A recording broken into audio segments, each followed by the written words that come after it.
I'm gonna take you to him. You're lying. That's right, I'm lying. What happened to him? Tell me. He's dead. Dead. Now I'm gonna have to kill you too.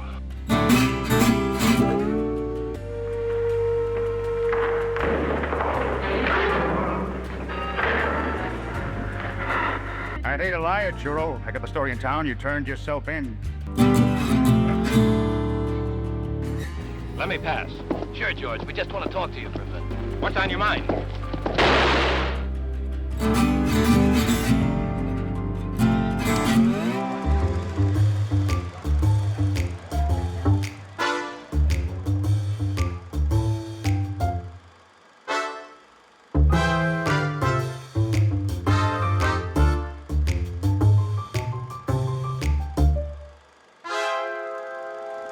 Tonight on Words Way Back, we salute three of the great bad men of Westerns, actors who could ride into a scene and make the hero's hand move just a little closer to his gun.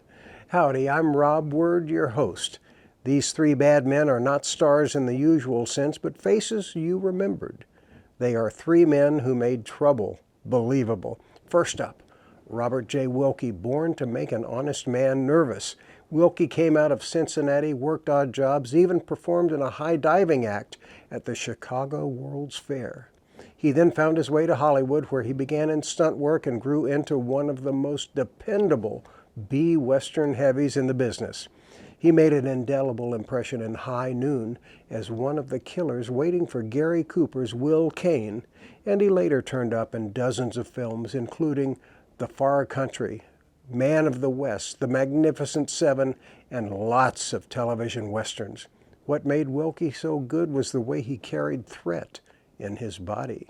He didn't have to snarl. He looked mean, like a fist in boots. We're featuring Wilke in Grave Near Tombstone from Tombstone Territory, starring Pat Conway. Wilke is partnered in a mine whose evasions raise suspicions when a young woman comes looking for her missing uncle. It's a nice setup for a Western mystery, a missing man and Wilke standing there like the answer you don't want to hear. And then, next, comes Leo Gordon, bigger, heavier, and meaner looking than almost anybody in films. And here's why. He was born in Brooklyn, came up hard, really hard. Gordon served 5 years in San Quentin for armed robbery. When he got out, he studied acting seriously and became not only a feared on-screen presence, but also a working writer. He could be terrifying in Hondo, Riot in Cell Block 11, 7 Angry Men, and McClintock, where he gets punched by Duke and goes sliding down that mud bank. But he also wrote westerns and non-westerns, including Black Patch, Tobruk, and, for Roger Corman, The Wasp Woman. For TV, he scripted Lawman, Sugarfoot, Bat Masterson, Bonanza, 4 episodes of Maverick, among many others. Gordon's villains had weight. When he entered a scene, you believed the room got smaller. In Showdown, an episode of 26 Men that we're showing, Gordon guest stars in a story of family violence, gambling debts, and a bit of frontier justice. Gordon's power is that he never seems theatrical. He seems dangerous because he is. And finally, a favorite, Lee Van Cleef, who played many a villain before becoming a star. That hawk face, knife eyes, they were unforgettable. He was the man who made villainy elegant.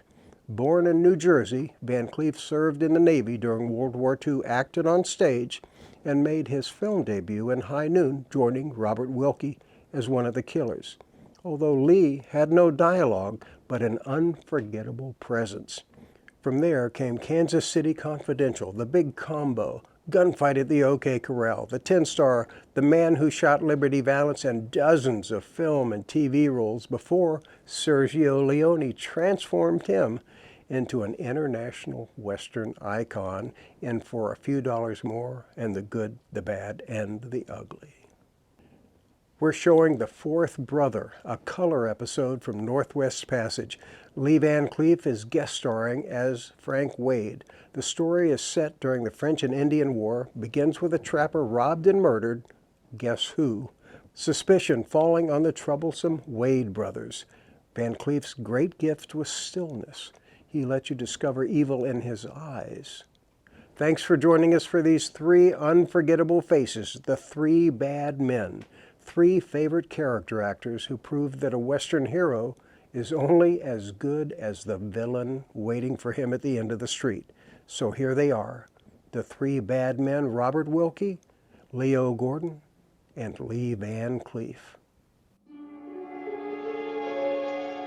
Tombstone, Arizona Territory, was surrounded by both beautiful and forbidding land into which men often mysteriously disappeared.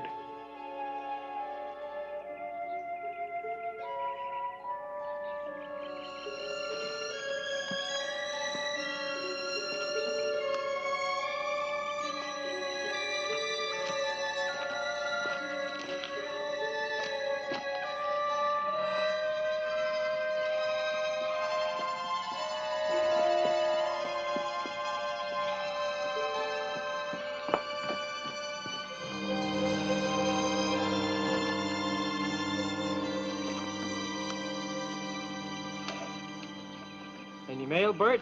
Oh, just your pension check. It's a good thing we get that check of yours every month. We wouldn't be able to operate this hole. Yeah, it's been anything but a jackpot. Bert, give me a tenth of what I paid for my share of the mine, and I'll go back east where I belong. Deal's a deal, Cooley. We'll hit pay dirt. I'm tired. I want out. $300 a month for the rest of my life? What do I want with more? I'm getting out if I have to give it away. You ain't running out on me. We're partners. Not in this yarn. I'm leaving, Bert. I won't hold it against you for misrepresenting the mine. You ain't going nowhere. What are you gonna do? I figure to collect $300 every month. Now, give me that check. You can't cash my checks. I can write your name as good as you can. Sheriff Clay Hollister was returning to Tombstone. He heard a distant shot. Could have come from any one of the wild canyons. From any mule deer in the mountains. It could have been a hunter. He rode on.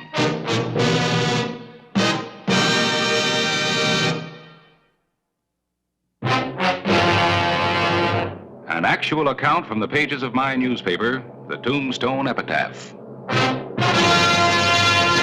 This is the way it happened, in the town too tough to die. Tombstone Territory.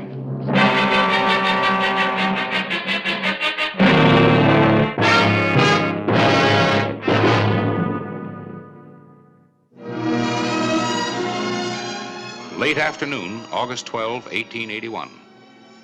I had a pretty visitor.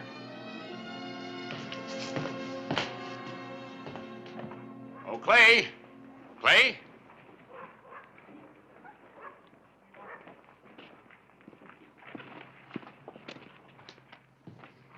Oh, Harris, what is it? Come in a minute.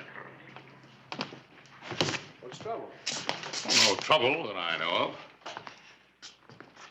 Miss Nancy Cooley, this is Clay Hollister. Miss Cooley. Hello, Mr. Hollister.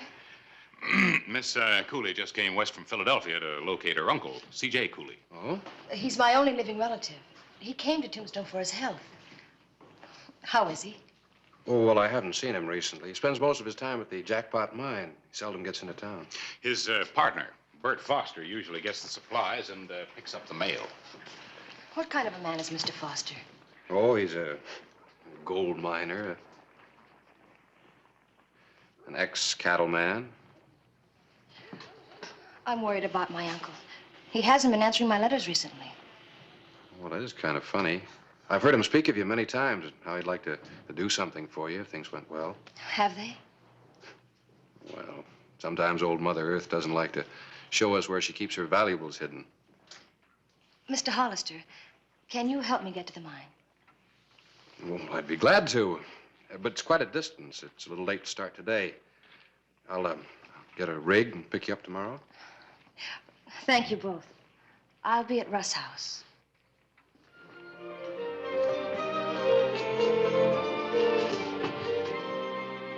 Thank you. Goodbye, Miss Cooley.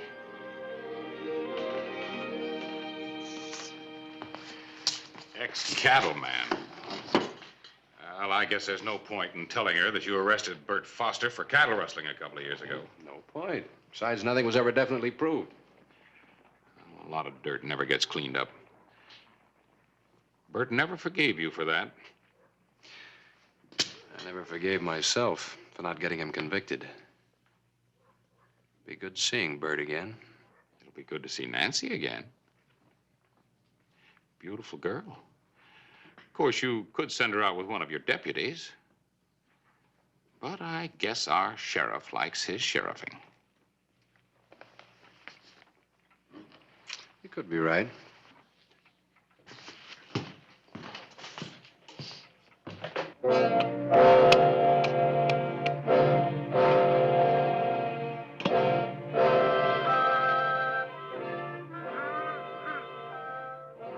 Cheated you, you old buzzard.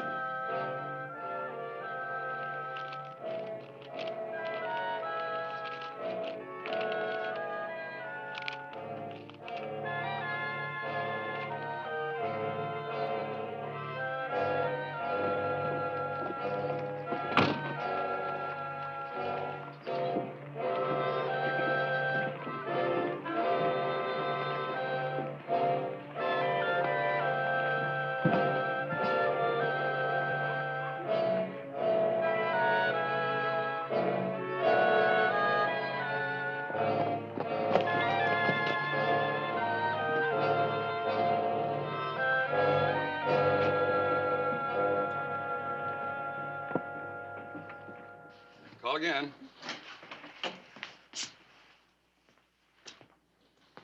You back again so soon, Bert? Had to come in for old Cooley. Fill this. Yeah, usual sack of flour and sugar, work pants size 38, pound of jawbreakers. Cooley and his sweet tooth, eh?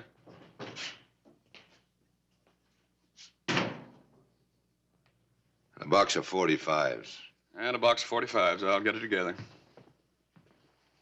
Hello, Bert. Just coming out to your place. What for? Cooley's niece is in town. She wants to see him.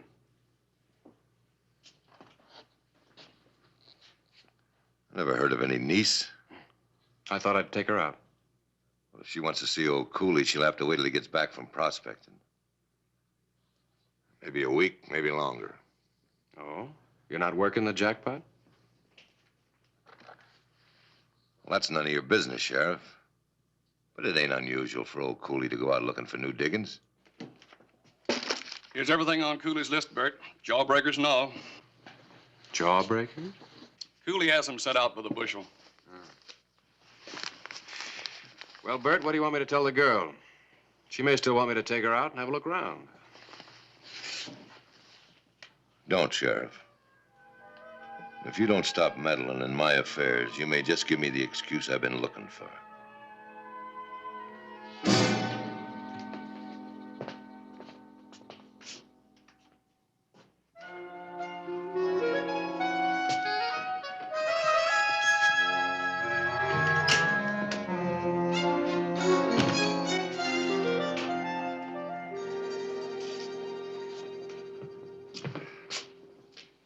You all ready for the trip? Mm-hmm. I want to see more of Arizona. It's fascinating. Oh, that's good. And it won't be a waste of time even if we don't see your uncle. What do you mean? Oh, Bert said that he'd be gone for a week prospecting. Prospecting? Well, that really worries me. Unless his health is improved, he wouldn't be able to stand it. He doesn't need the money.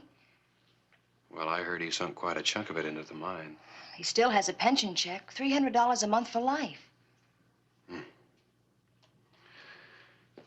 That makes him a very valuable asset to Bert.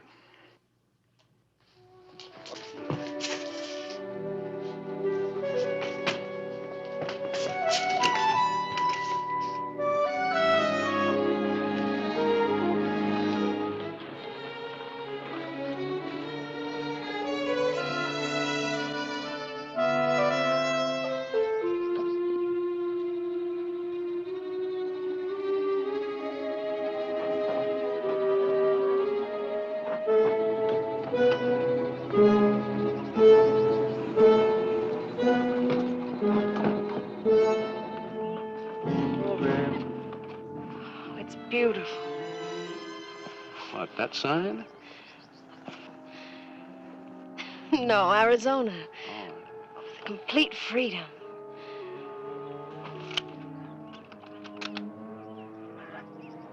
Hop, babe, hop. Come on. Hop, hop, hop, hop. Oh, babe. Could be he doesn't know who we are. You stay put.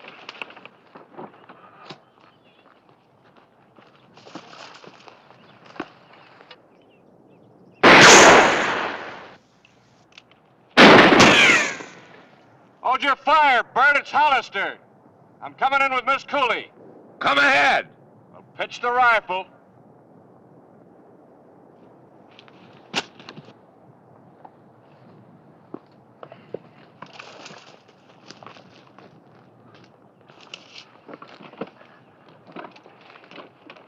What's up, babe?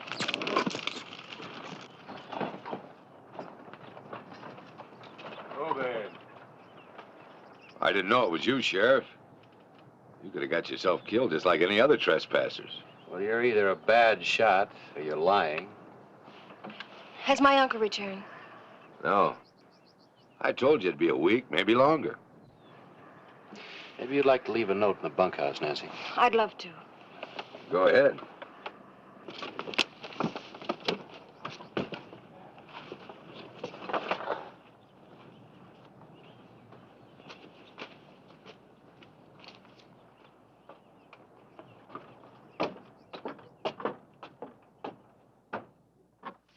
Seems just like Mr. Foster says. Yeah, looks that way.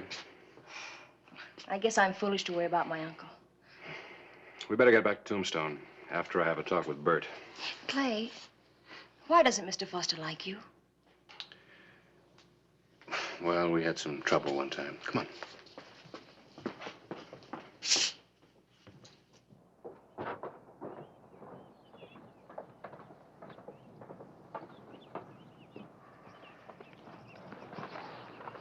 Satisfied?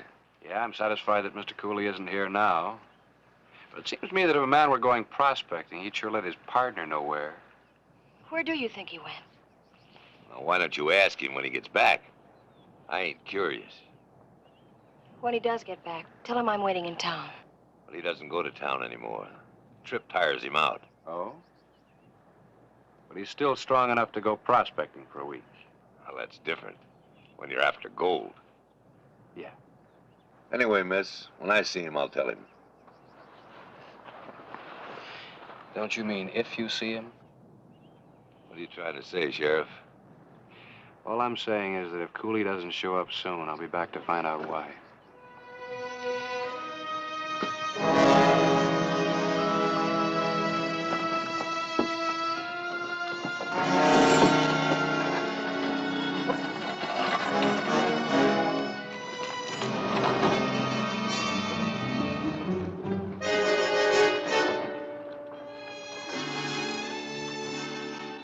August 15, 1881.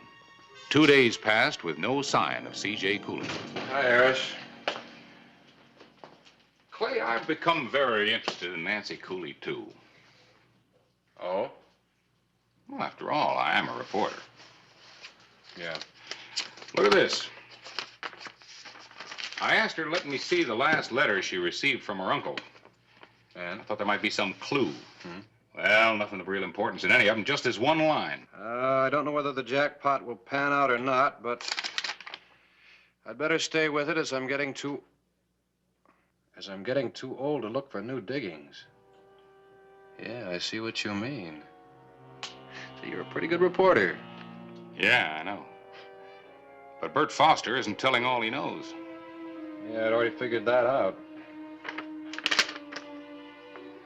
Let's take this over to the bank.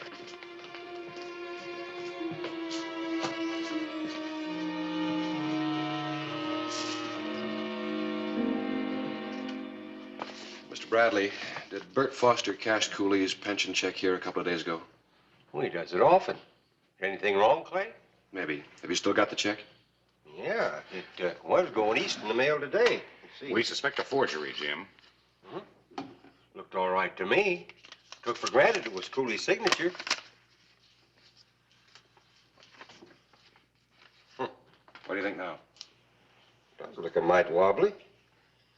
Let's check it against his signature when he opened his account. Here someplace. There it is. Well, now. Does look kind of fishy at that. That's enough to go on. Had we better tell Nancy what we suspect? Oh, his niece. I saw her right out that way this morning, just as I was opening the bank. Clay reasoned that if Bert had murdered Cooley, he wouldn't hesitate to kill Nancy.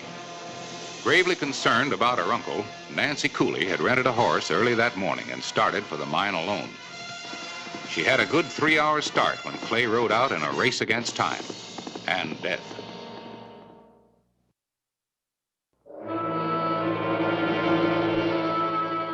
Noon, August 15, 1881.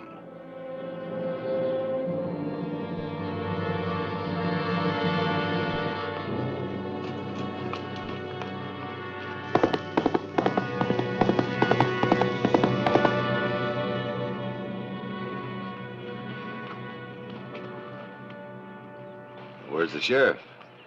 Oh, I thought it best to come alone. Knowing there's bad blood between you two, I didn't tell Clay I was coming. Mr. Foster, I've got to know about my uncle. I told you he ain't here. But you must know where he went and if he's all right. Just what are you after? His money? It's all sunk in that mine. This pension check ain't gonna do you no good, because that stops when he It dies. isn't his money. I came west to be with him, to help him if he needs me. I don't reckon he needs you. He does if he's ill. Old Cooley's the last one in the world who would need a doctor. Why do you laugh? Oh, it just struck me as comical. Slip of a girl like you riding all the way out here alone just because she's worried about her uncle. You don't ride very well either, do you? Why? What about it? That horse might run away with you. You'll get lost. Miss Cooley, how would you like me to take you to your uncle? That's why I'm here. Can't do no harm. Tell you what you do. You go in the bunkhouse and get that sack of jawbreakers while I get a canteen of water.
Sure took your time.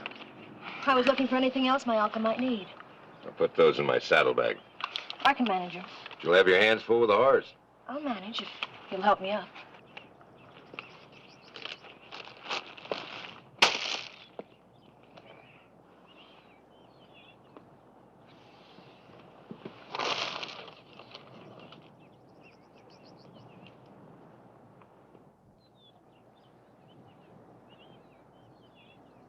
Where'd you get this? I thought my uncle had forgotten it. Old Cooley never used a gun. I even forgot he had one.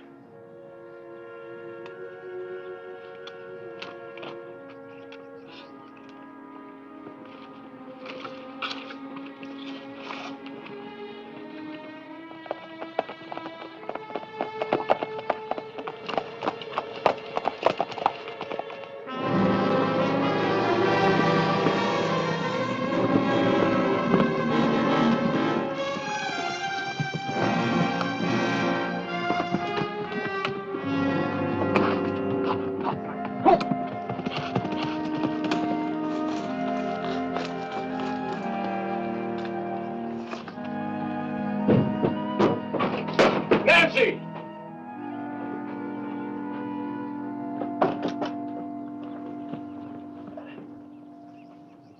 Nancy!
How much farther? It won't be long.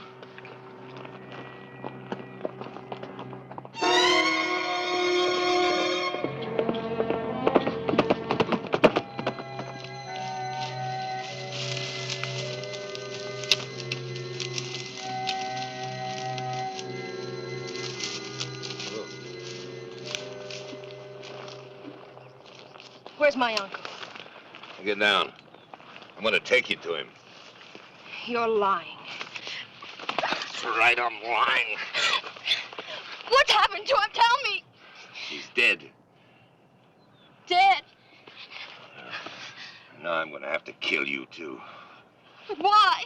Because no one will know, and old Cooley's pension checks will keep right on rolling in. Of course, I'll make it look like an accident, like your horse ran away and you hit your head on that limb.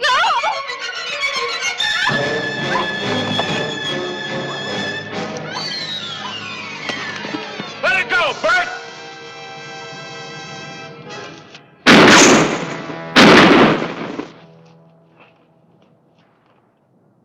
Let the girl come out. Come in and get her. You've already got a murder charge against you, Bert. You can only hang me once.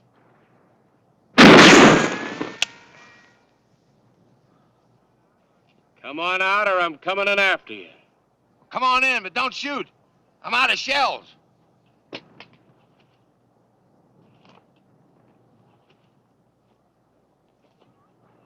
Look out, Clay. He has another gun.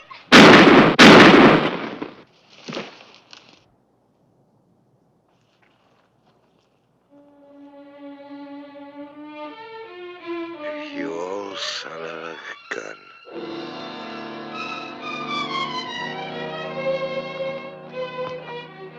Thanks.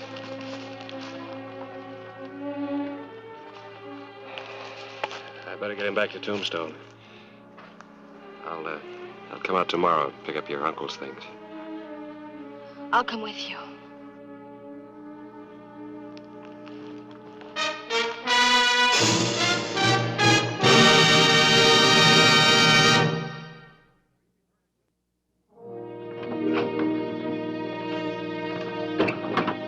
We'll have to get Cooley moved up to Boot Hill.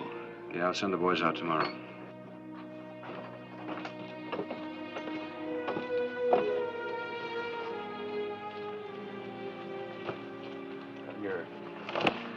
Your uncle always said he wanted to do something for you, but I'm afraid he didn't leave very much, just these and a jackpot without any gold in it.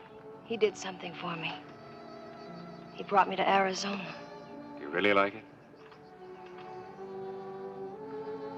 Then you're not going back to Philadelphia. There were a lot of people there, but I was all alone in the city. Well, I'll ride back.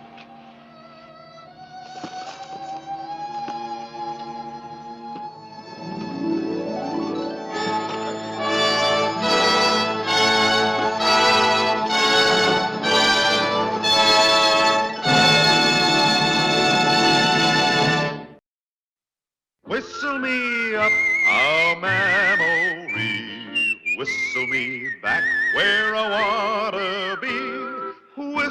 a tune that'll carry me to Tombstone Territory.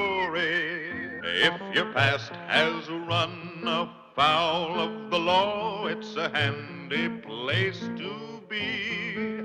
'Cause your future's just as good as your draw in Tombstone Territory. Whistle me up a memory, whistle me back where I wanna be, to Tombstone Territory.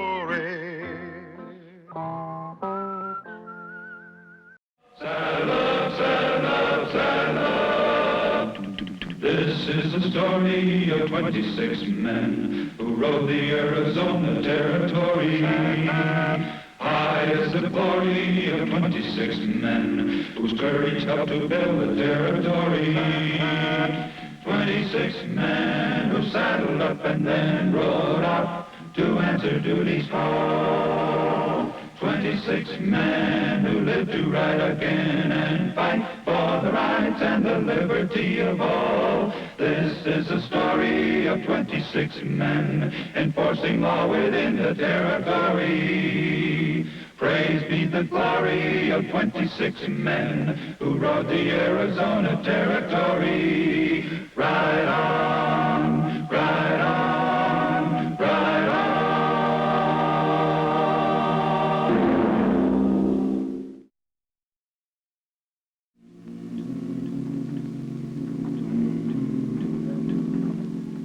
Sometimes man takes the law, twists it to fit his own crimes, and hides in a web of legal technicalities. The story you're about to see is true. It is based on and dramatized from the facts and records of the Arizona Rangers' files.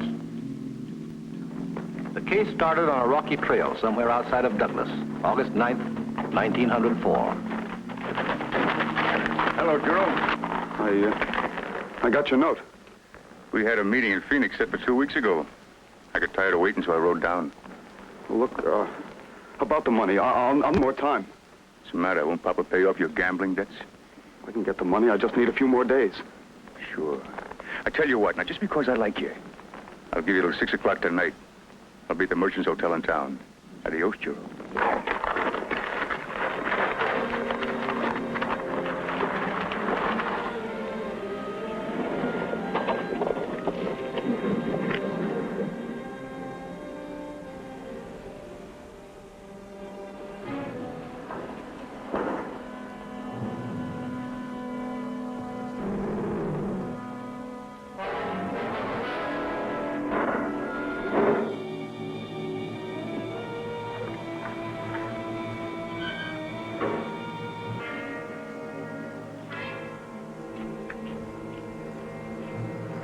Never thought you'd stoop to stealing, Juro.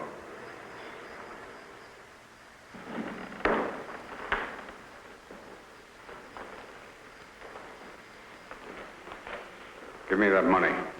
I gotta have $1,000 by 6 o'clock. Gambling debts? I got in a little deep at poker in Phoenix. Well, crawl out of it the best way you can. Now, give me that money. I gotta have it.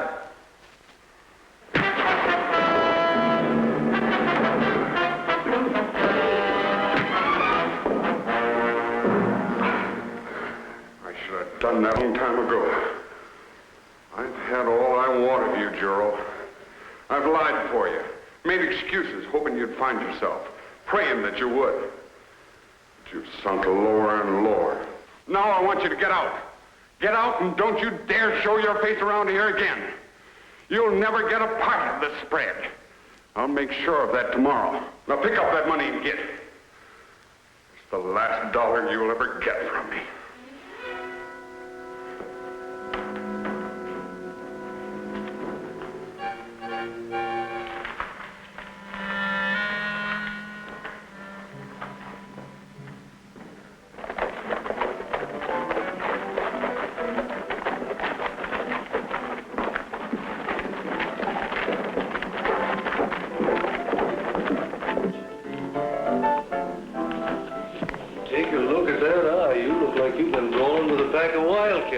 My horse slipped and a gopher pulled it through me. Let let me have my usual, Jake. Well, your dad kind of laid down the law to me. He told me he wasn't picking up any more of your tabs. Come on, make it a big one.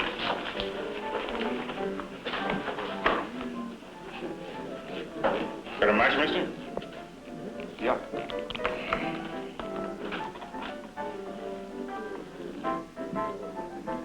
I'll put them through the money. What'll it be? Have your first one on me. Another glass, Jake. That's mighty nice of you. This your first time in Douglas? First time.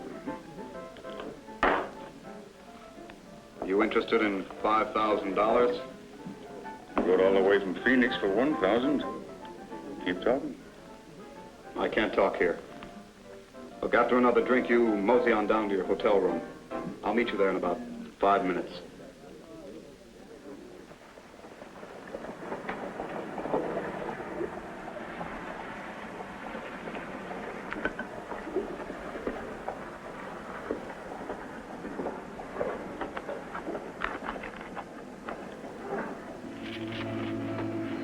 Jake! Hey, give me another bottle. Come on, word. I think you better hightail it on home, Juro. Come around tomorrow. You know something, Jake? I'm gonna buy this place and kick you out. What do you think of that? A good idea. Now let me give you a hand, Juro. Hey, you don't think I got the money to do it, huh? Well, I'll have the money. After tomorrow, I'll have enough to buy the town. Have you hear it? Sure, sure. Now, where's your horse? At the Liberation.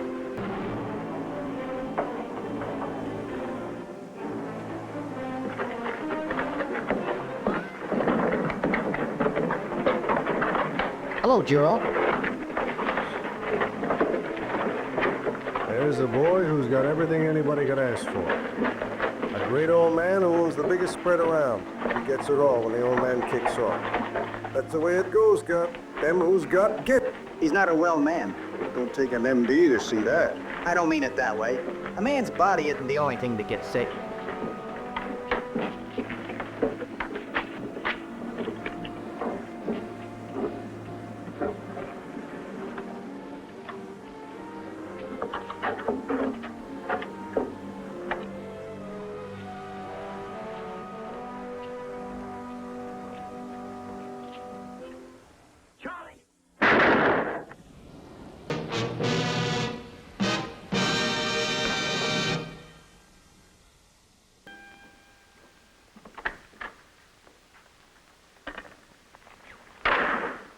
Well, hello, Juro. I didn't expect to see you, Captain. We're here because of some legal technicalities over a boundary dispute. Can I talk to you? Sure thing. What's on your mind? It's my father. He's been killed. Killed? How did it happen? I don't know. I'm not sure. But I think maybe I did it. You feel like telling me about it?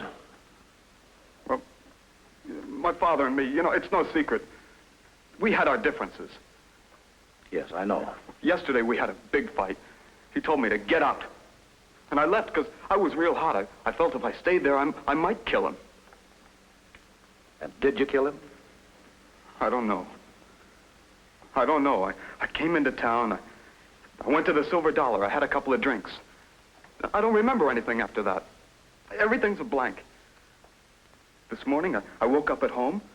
I got dressed, and I started outside. And there he was on the front room floor, dead. Let's ride over to your ranch, Juro. We can talk on the way.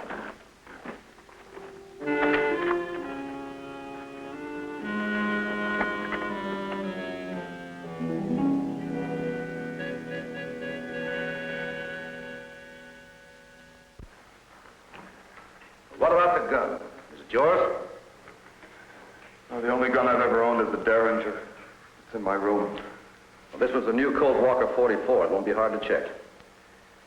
There's nothing else you can tell me. There's something I want to remember, but I can't.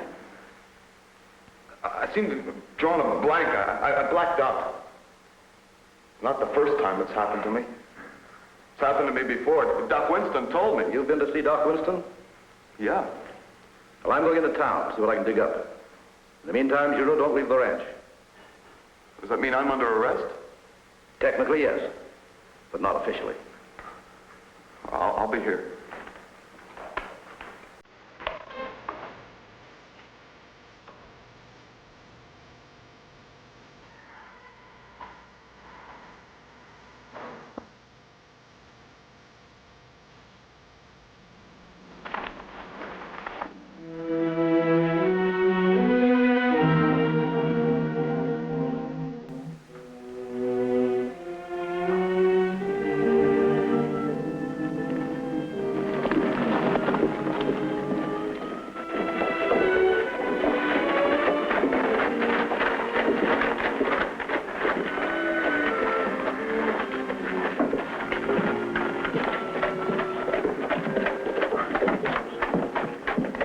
Mike Hart's the only gunsmith in town. See if anyone bought this within the last 24 hours. I'll check inside with Jake. Right. Juro was raving, Captain. Said he was going to buy my place and throw me out. Said he was going to have enough money to buy the whole town. He said that? Yeah, now I know what he meant. What time did he leave here? About 5:30. Can you think of anything else? Nope. Thank you, Jake.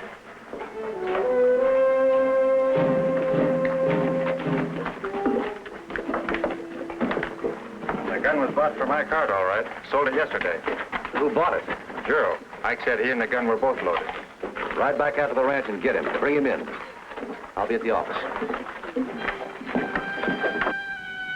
The evidence against Juro Kincaid was mostly circumstantial, but it was sufficient to take him into custody. August 10th, 1904, we arrested young Kincaid for the murder of his father and held him in the Douglas City jail. Dr. Wilson, you got a minute? I have, but I'm not sure about Mrs. Wakeland. Stork's on the way to their place. Oh, I guess I can outrun him if I have to. What's on your mind? What time would you say Ralph Kincaid was killed? According to my examination, I'd figure around 10 p.m., not before that. I see. Young Kincaid said he's been to see you several times in the past 2 or 3 months. Something about his blacking out. That's right. What's his trouble? Alcoholic amnesia. He drinks too much. Let me put it this way. When you go to sleep, well, your mind ceases to work consciously. There are people, and we know it, who walk in their sleep, do all kinds of things, but they don't remember it. Is this type of amnesia common? Well, it's not uncommon. I remember a case back in Dallas where I interned. Man stole a horse, claimed at his trial that he couldn't remember it, said he blacked out. Was he able to prove it? Well, it was his word against the evidence. What happened? They hung him. Then it's impossible to tell whether Juro's lying or not. No, only his word. Seems unlikely he'd be lying, though. The story he tells makes him out to be the killer. Now, that'd be foolish, wouldn't it? It could be very foolish. Well, thank you, Doctor. I may need you later. If it's within the next 3 hours, I'll be in conference with the Stork. The month of August in Arizona is oven hot. Temperatures push the mercury as high as 115 degrees in the shade. So the trial was held in the middle of the street.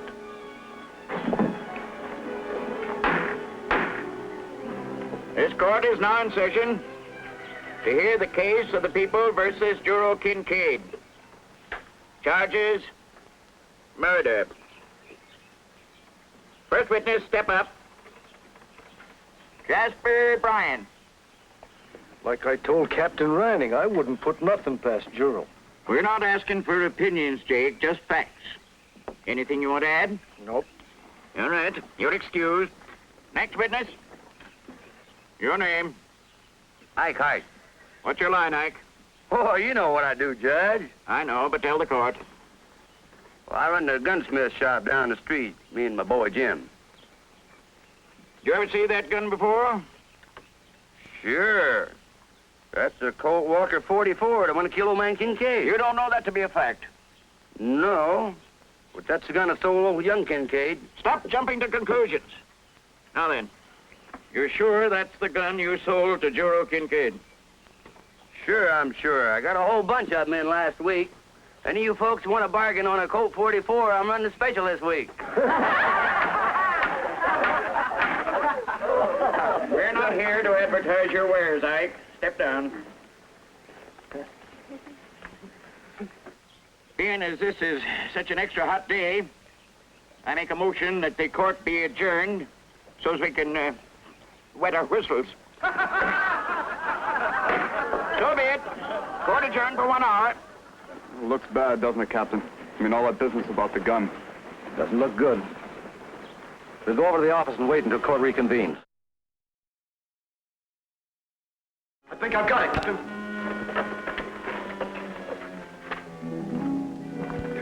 I'm sure of it. I used to know this girl in Bisbee, and I remember thinking that night how nice it'd be to see her. So, when I left Jake's place, I headed for Bisbee. Go on. Well, she wasn't home. I went back into town. I guess I was raised in Kane, because now I remember the marshal throwing me in jail. Can you check that, Captain? I'll check it. Travis, see if the judge is ready.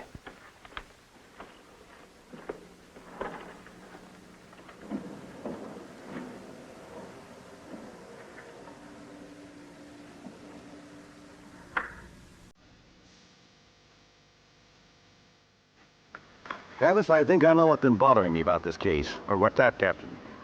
It's too past. I got a wire off to Marshal Hire in Bisbee about Juro Kincaid. I got my answer in less than a half hour.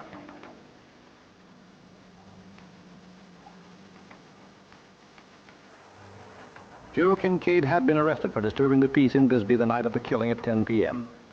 He was held in jail until 6 a.m. the next morning. This gave Juro the perfect alibi. According to the doctor, Kincaid was killed after 10 p.m. Juro couldn't have been in Bisbee and killed his father at the same time. Someone would have to be his accomplice. I shot a wire back to Marshal Hire, asking him to come to Douglas to positively identify Juro.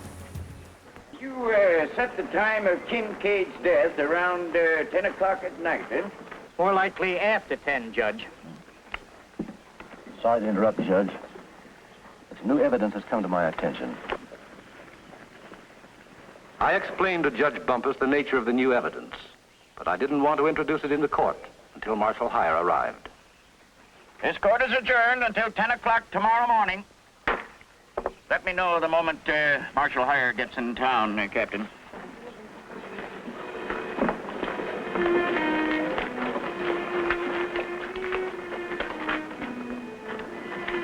Something wrong, Juro? Huh? No, I was just thinking. It's not important.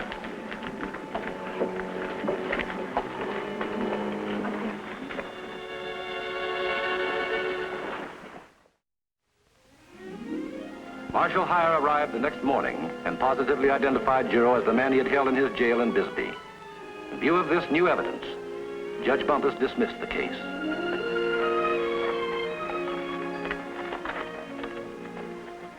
Thanks, Marshal. Do you a favor sometime.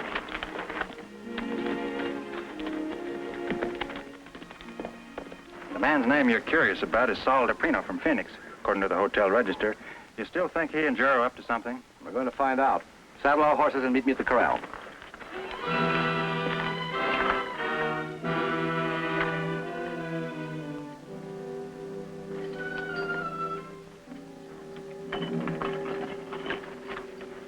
You're a free man, Juro. I'm a changed man, too, Captain. From now on, I'm walking that chalk line. That won't hurt you. There's one thing you'll never have to worry about. You can't be tried again for this same killing. What do you mean? That's the law. Once you've been tried for a crime and acquitted, you can't be tried a second time for the same crime. I didn't know that. Live and learn. Well, good luck, Juro. Thanks, Captain. The horse is waiting at the livery. Right. Thanks again.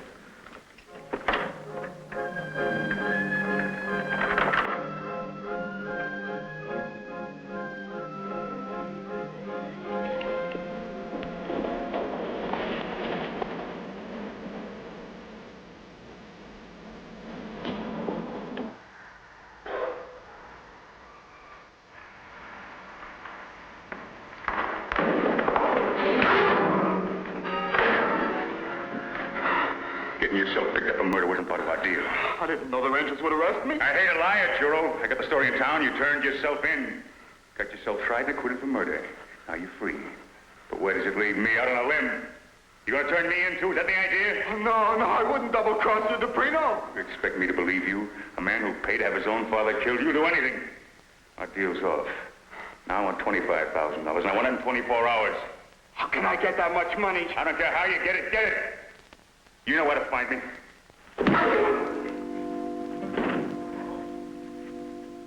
That's just to keep your mind on me. You ain't gonna get it easy like your father. I'll make you beg to die.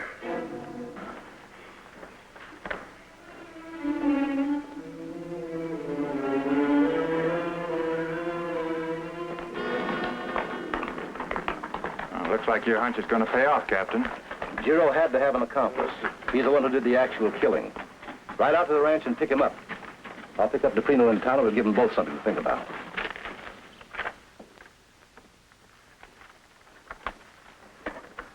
What's this all about, Captain? Well, I just want to ask a few questions, Giro. No, you're in the clear, all right. We still have to find your father's killer, and I need your help. Sure, how can I help? Your father did a lot of business over the territory. Possible that he made a few enemies. You'd know more about them than he came in contact with than I. Thought we might go over a few want posters and see if you recognized anyone. You ever seen him before? No. Him? No. What about him? No, never.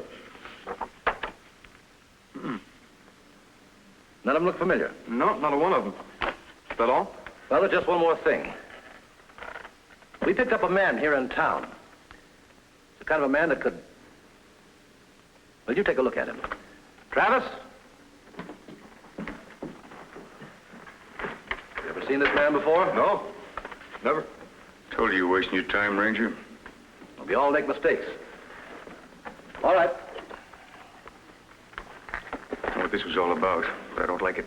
You heard what he said. Beat it.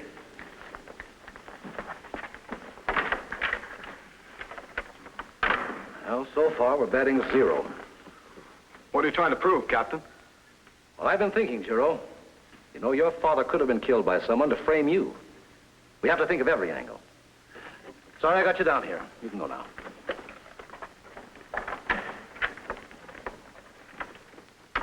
It's working just like you said, Captain. Each one suspects the other one of something. Yeah. We'll give them 5 minutes and then start out for the ranch. And I'm betting that we'll get there in time for the showdown.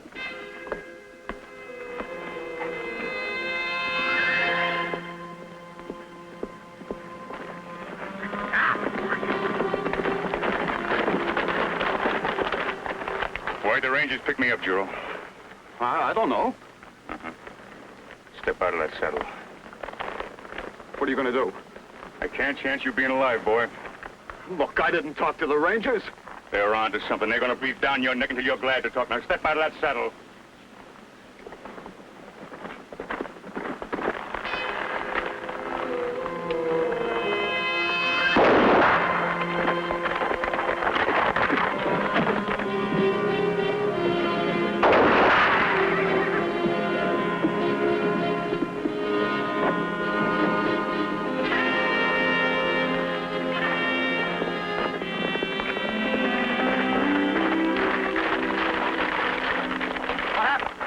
Somebody tried to ambush me. I don't know if I got him or not. Think maybe you're right about somebody trying to frame me by killing my father. Travis, wait here. Well, I'm sure glad you happened along. We didn't just happen along, Giro.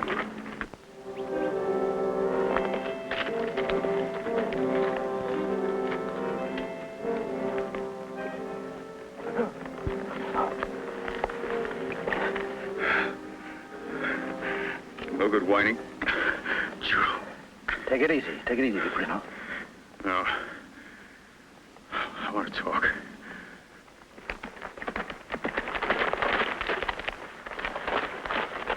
Did you get him, Captain? I got him. We can pick him up on our way back to town. You're coming with us. What do you mean? You can stop pretending. DePrino talked. He told me the whole story. All right, so it's his word against mine. You can't try me for the same crime twice. You said so yourself. Looks like we're deadlocked, Captain. It might have been. If Deprino had lived... You mean he's dead? He's dead. I'm arresting you for his murder. Get on your horse. August 23rd, 1904. Jiro Kincaid was tried for the murder of Saul Deprino. The whole story came out. Jiro had planned to kill his father for several months. That's how he had built his blackout alibi with Doc Winston. Yes, Jiro tried to twist man's law to fit his own crimes, but he didn't reckon with another law. Thou shalt not kill. September 30th, 1904. Jiro Kincaid was hanged at Yuma Prison.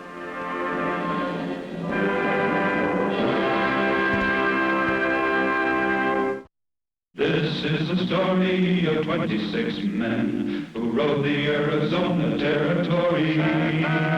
High is the glory of 26 men whose courage helped to build the territory. 26 men who saddled up and then rode out to answer duty's call. 26 men who lived to ride again and fight for the rights and the liberty of all. This is the story of 26 men enforcing law within the territory. Praise be the glory of 26 men who rode the Arizona Territory. Ride on, ride on, ride on.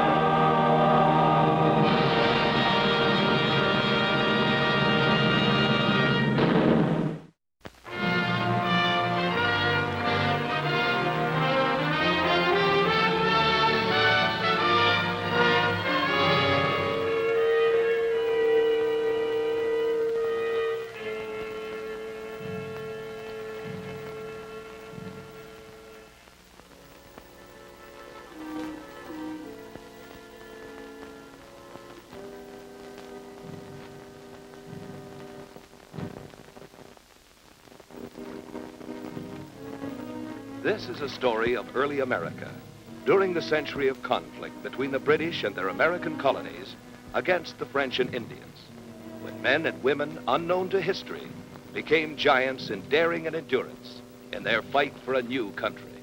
Swim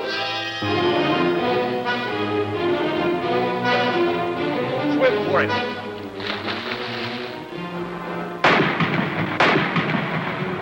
Arrêtez! Surrender, mes amis. Surrender.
Prisoners, hard!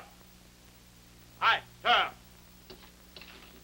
Captain Martin, these men were quartered with the Ranger Nathan Smith, who attempted to escape last night. What are your names? Private Benjamin Smith, Rogers Rangers. Private Zachary Smith, Rogers Rangers. The Rangers in this stockade all named Smith. Very amusing. Does your friend still think it is an easy matter to escape from this prison camp? No, sir. You knew Nathan Smith was going to attempt to escape last night. Why didn't you report it? We didn't know about it. Of course not. Sergeant Rigo, you will reduce their rations 1/2 for the next 10 days. But we're not getting enough to eat now. Captain Nathan didn't know what he was doing when he went over the wall. He got sunstroke yesterday working on the road. Last night He had a fever, started talking to himself. He needs a doctor. That dog tore him up pretty bad.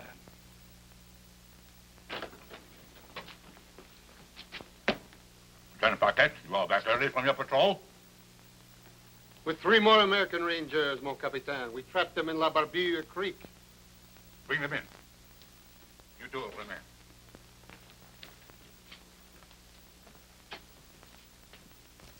Halt.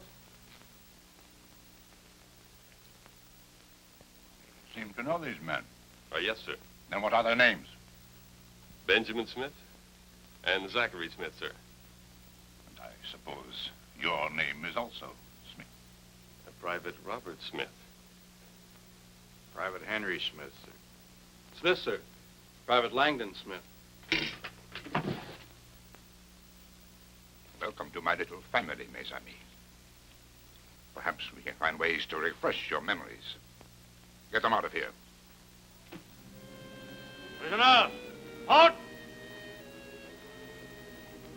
I am Sergeant Rigo. When I give an order, you jump. You will be quartered in hut number 3. Dismiss!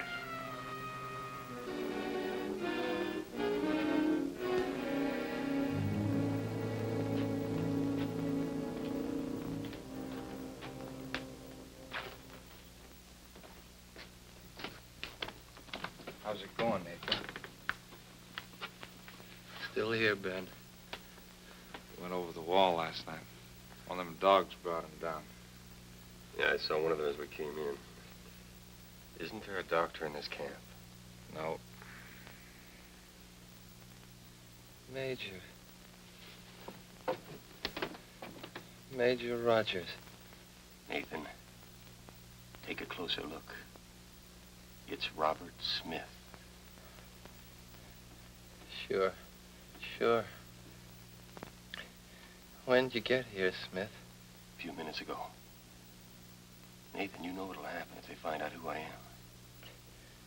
Don't worry, Smith. I won't slip again. Watch it, Quill.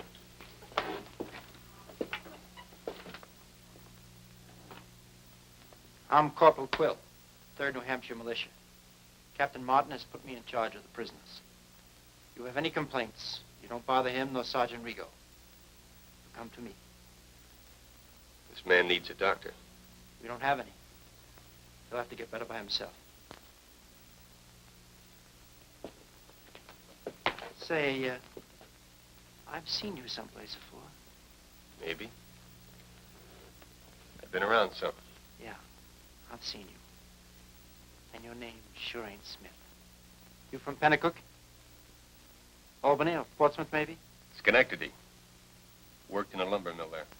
I've never been to Schenectady, but I've seen you somewhere. You know, I'm short on names, but long on faces. I'll place you yet. There's no doctor here for Nathan. Get his permission to draw fresh water from the river morning and night. It might take the fever from his wounds. Tell the captain that dead man ain't gonna get much road cutting done. Got any money? I got a pound, Ted. Let's see it.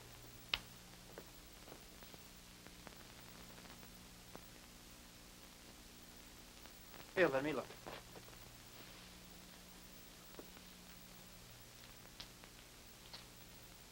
All right. I'll talk to the captain.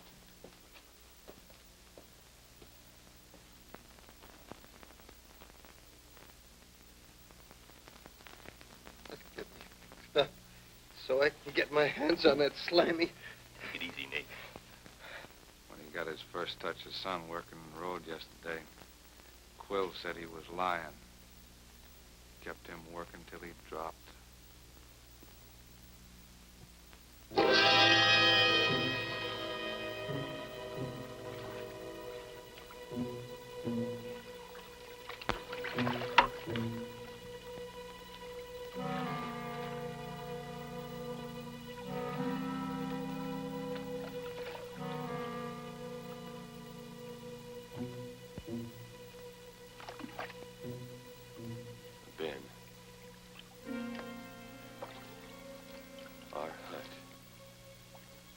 Cleef, about there.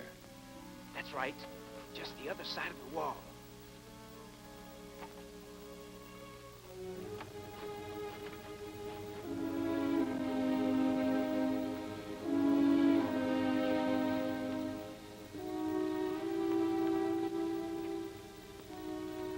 We're working on the road. They got plenty of guards. They got them big dogs, too. There just ain't no chance to make a break for it. If you try to get over that stockade wall, those dogs will pull you down just like they did Nathan. I'm not thinking of going over the wall. I'm thinking of going under it. You mean dig a tunnel? And down to the river. That way we bypass the guards and the dogs. Yeah, but what do we do with the dirt that we bring out? Now, the tunnel won't be any larger than it takes for a man to crawl through. We'll fill our mattresses with dirt.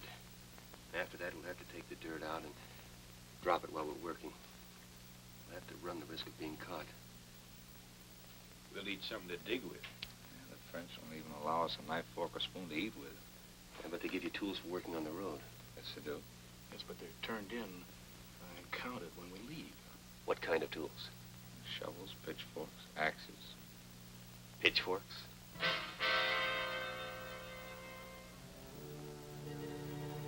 Drury. Here. Pringle. Here. Smith Benjamin. Here. Smith Zachary. Here. Smith Robert. Here. Smith Henry. Here. Smith Langdon. Here. All present, sir, except Nathan Smith, still reporting sick. Mes amis, this is a work camp, though some of you may not yet realize it. You are here to complete a wagon road from River Richelieu to Fort Saint Jean in 1 month's time. The work must go faster. Next week, we will have an important visitor. Colonel Peter Borg of General Montcalm's staff is coming to inspect the work you have done. Since Colonel Borg was once a fellow countryman of yours, I am sure you will want to make a good impression on him. The punishment for any prisoner idling or otherwise sabotaging the progress of the road will be 30 lashes.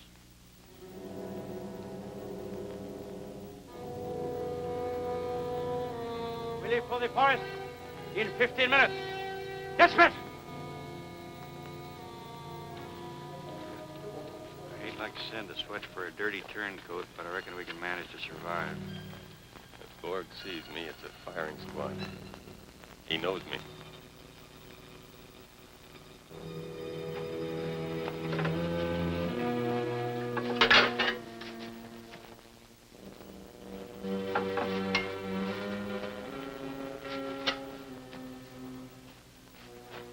Smith, you used to work in a lumber mill. You ought to be right handy with an axe. I cleaned the stables for the mill's draft horses. I'm better with a pitchfork.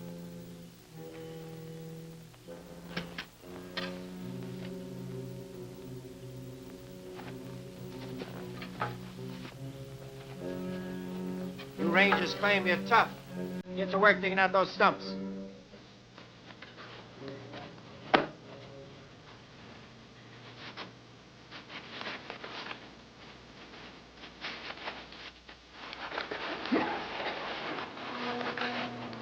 Hold it. Shield me, Hunk.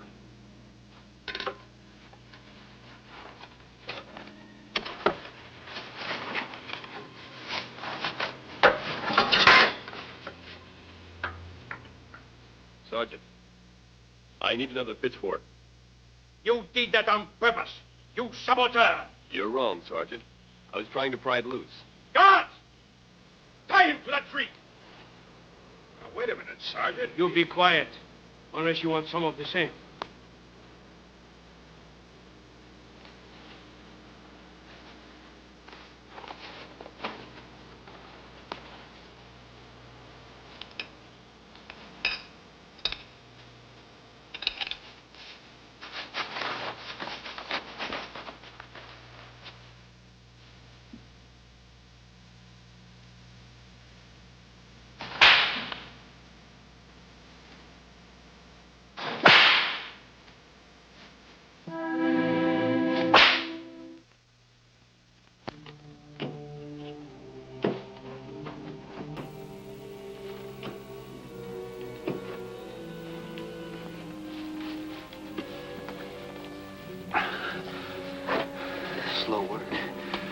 I'll spell you for a while.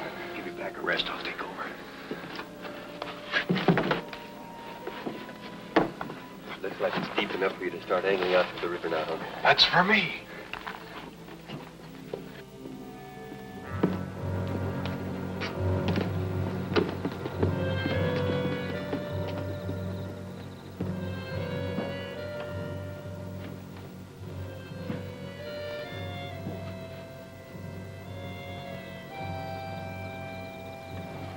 Cover up. Cover up.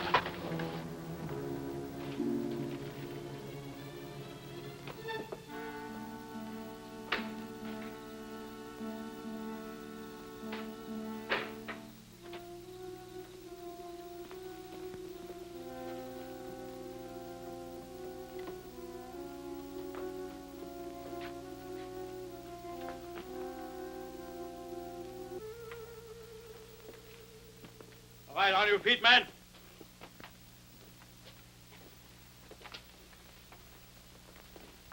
I have received a dispatch from Fort St. Jean, which may be of interest to you.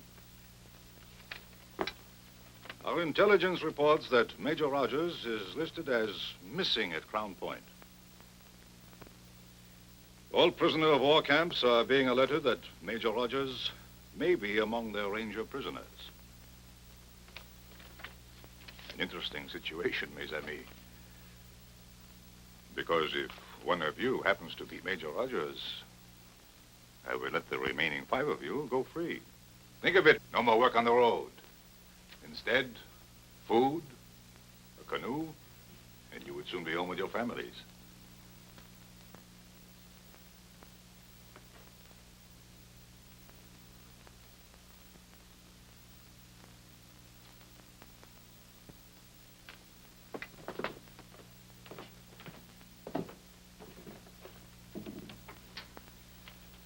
I've been told your leg is very bad. You could lose it. You could lose your life. There's a doctor at Fort St. Jean. I could have him here by tomorrow afternoon. You can leave that doctor where he's at, Captain. Major Rogers ain't here. And if I did know where he was, rather than tell you, I'd sooner die. I think perhaps you will.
How much air down there?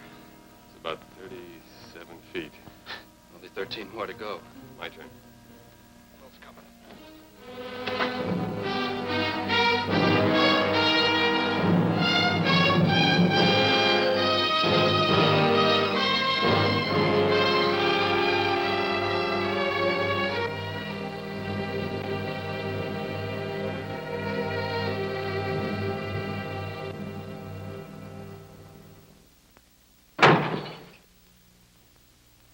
Now listen. Captain wants every man on the road tomorrow. Including him. Nathan can't work. Quill, his leg's badly infected. It'll get to be gangrene unless I can lance it and let the poison out. I need a knife. Let's look at it.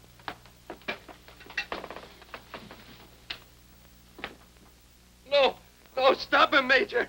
Major, stop him! Let go of him. There's only one major in the Rangers. Rogers. Punk. Gotta kill him. You'll tell the captain. No. Tie him up and gag him. When we go, we'll leave him in the tunnel. He can try to explain what he was doing there. Ben, watch the door.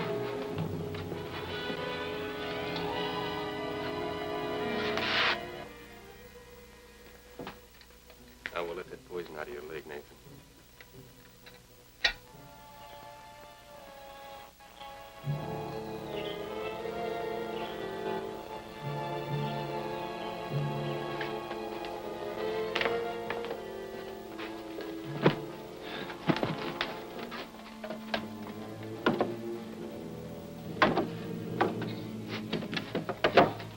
So that'll hold Corporal Quillen for the night.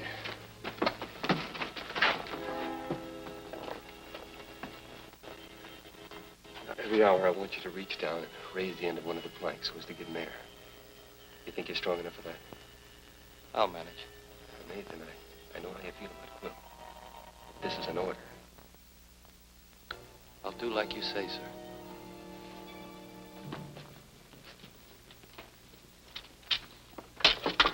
It's hot!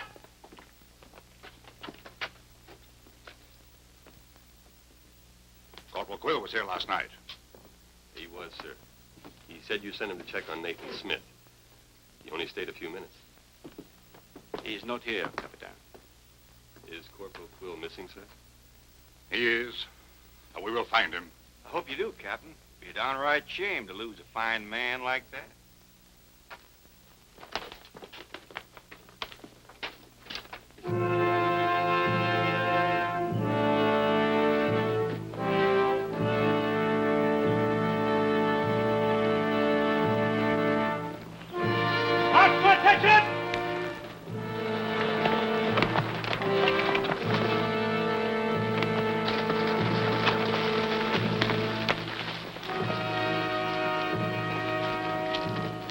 Colonel Ford, we've got to get out tonight.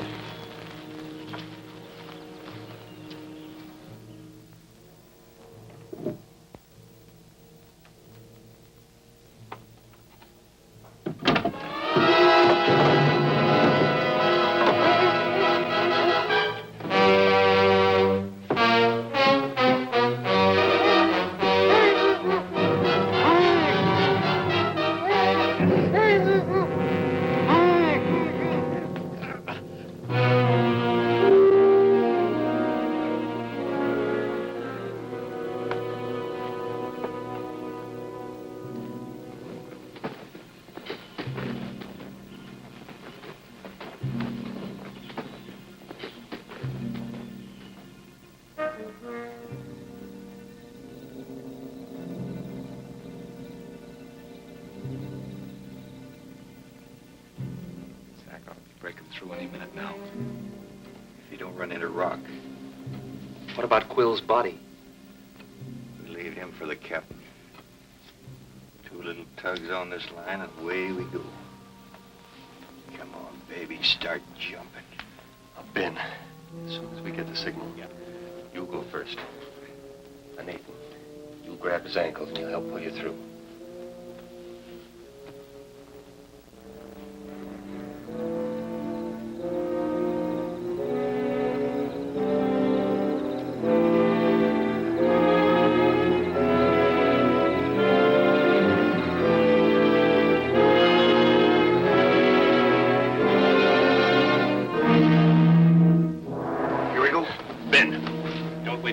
Get Nathan across the river, right? They're coming, Major. Into the tunnel, both of you. Get in there, that's an order.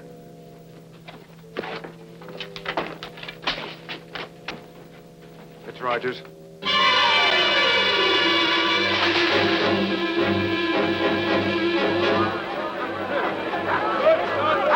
We'll wait for the Major. Take cover.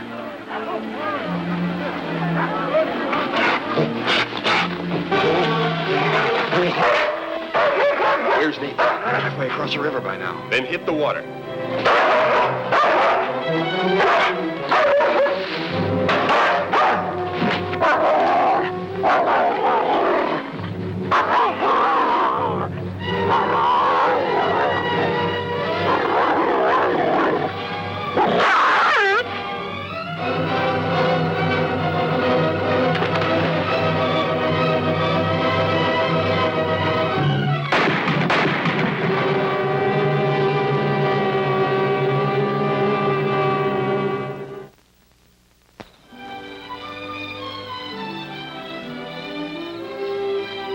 hurry up with old Smith. We haven't eaten in 2 days. Don't call me Smith. Never want to hear that name again. Well, what's wrong with that? You know, it's about time you fellas were introduced to each other. Langdon Town and Hunk Mariner meet Nathan Hill. And Zoc Miller. And Ben Smith. Well, that does it. Here. Cook your own fish, Smith.